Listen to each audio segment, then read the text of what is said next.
Well, hello, everyone, and welcome to this week's episode. And as promised, it is going to be a recap of my Paracon from this past weekend, which is Michigan Paracon up in Sault Ste. Marie, Michigan.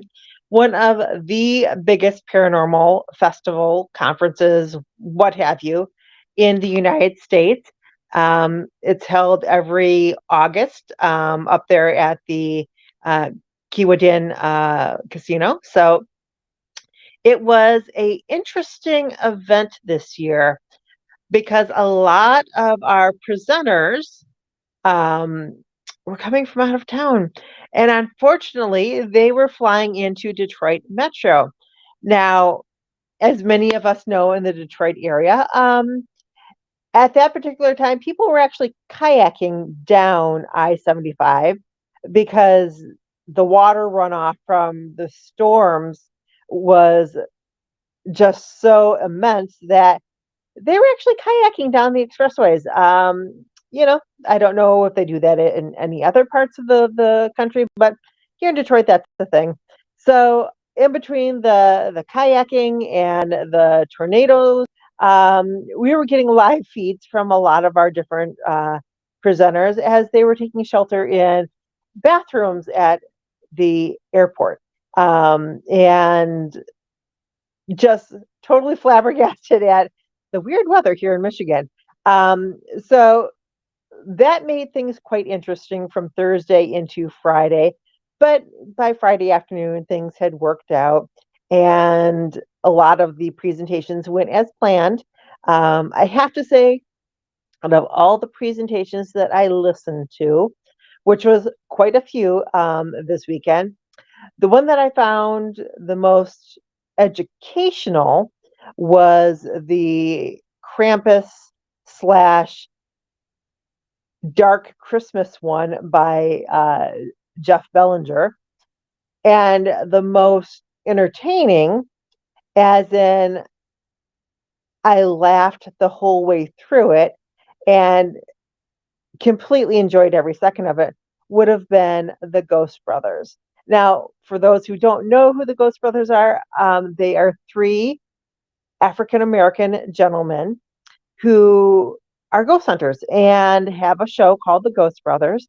They also have a podcast, they have a YouTube channel. Now, currently within the paranormal industry, especially TV wise, a lot of shows have been canceled.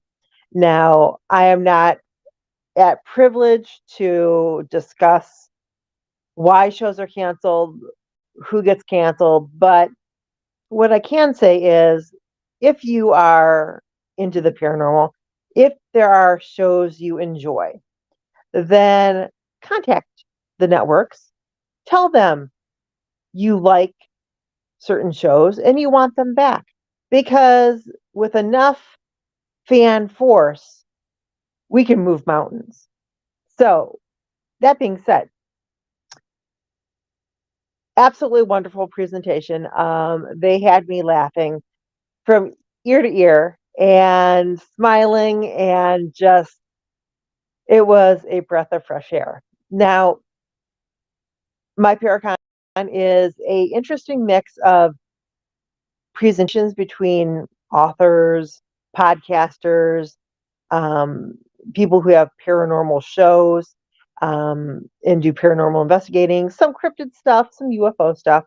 But then you also have a wide variety of vendors offering everything from books to T-shirts to um, little, knickknacks. I don't want to say knickknacks because some of them are not that small, but just a lot of different assortments. But one of the things that I was able to experience this weekend was something that I knew about and have friends who practice it, but I had never had a Reiki healing before or any type of energy work done on me before. And I had the opportunity to have some very good Reiki workers work on me this weekend, and very excited about the results. Um, they were able to remove and cut out some cords that were causing discomfort and discord in my life. And after doing so, oh man, it was a moving experience. Just the release and the peace of mind that it gave me afterwards. Now, I don't know if this is typical of Reiki, or when people do get Reiki done, but my energy was a little bit tipsy topsy for a day or so. So it took, a little bit of rebalancing, but by Saturday, it was just a wonderful day, and I was able to enjoy the whole conference and have time with my friends, and just a wonderful experience. So, if you have not tried Reiki, and if you have things that are a nuisance pain wise, or you think someone's cast on you, or you're dealing with some dark energy that is not your own, then I highly recommend seeking out a Reiki instructor and having them work on you, because it can be life changing if you have the right Reiki worker working on you. So, with that being said, um, there was so much going on. Um, in the evening, late evening, well, we're going to say probably 10, 11 o'clock at night, there was a group outside with Andrea Piron, who were summoning the galactic family. And when I say galactic family, that is Andrea's turn. And it's her sending out energy into the universe in hopes of us seeing or experiencing a UFO or a extraterrestrial presence. So she does this on Fridays and Saturday nights, and we were headed out to our vehicle to go grab a late bite to eat, and happened to um, witness, the summoning, and everybody was looking up into the sky, expecting to see.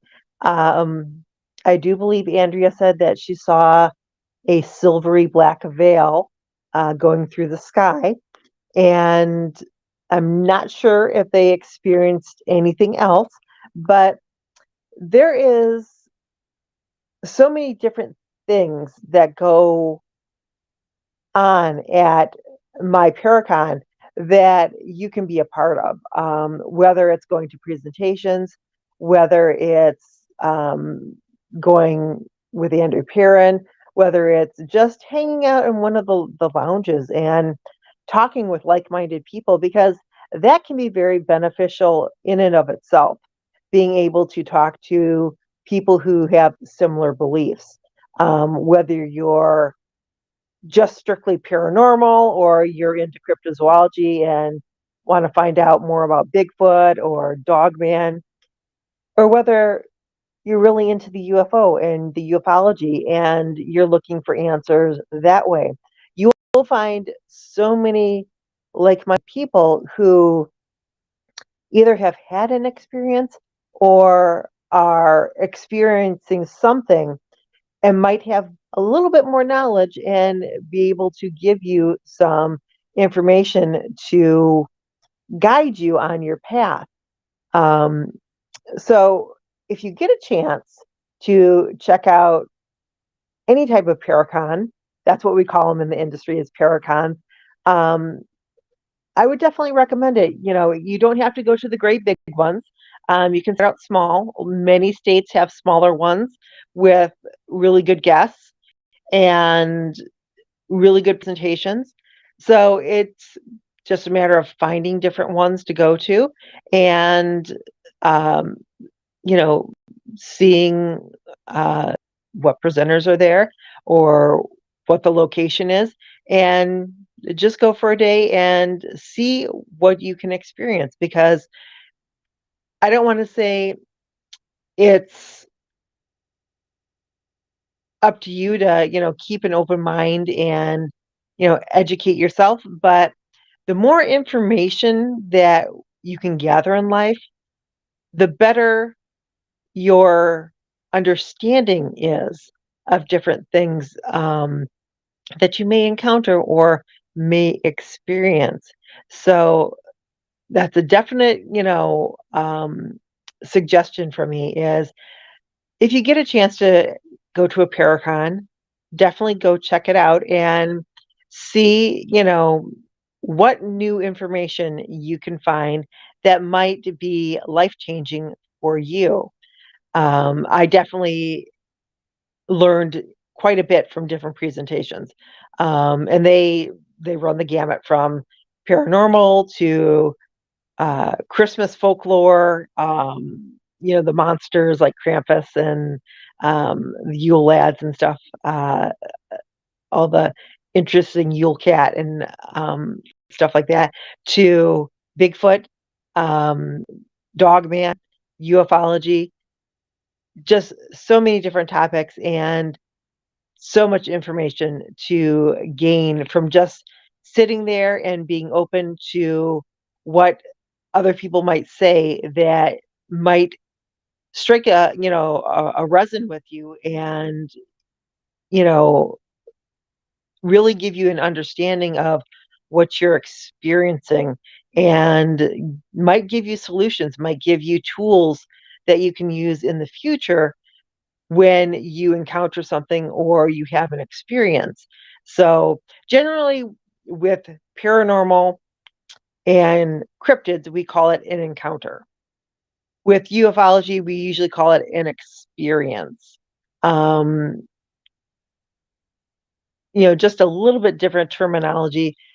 Generally, when people experience a paranormal, um, or encounter a paranormal situation, they are dealing with something that was human at one time, maybe has not passed over, or maybe it's non-human. With cryptids, Bigfoot, Dogman are usually the number one creatures that people encounter, but we're still, trying to figure out these flesh and blood creatures or interdimensional. Where are they coming from? Where are they going when they disappear? UFO and extraterrestrials is a whole different, level, because that is a intelligent life form that is coming to us under their own technology. And when you think about it, it's really exciting that another alien species would even want to come to Earth and observe what we're doing. So there might be information exchange, there might be technology exchanges. We just don't know yet, but you never know what the future holds and what information might be coming. So keep an open mind and feed that curiosity and go forth and experience life. You guys have a great week, and I'll see you next week. Bye.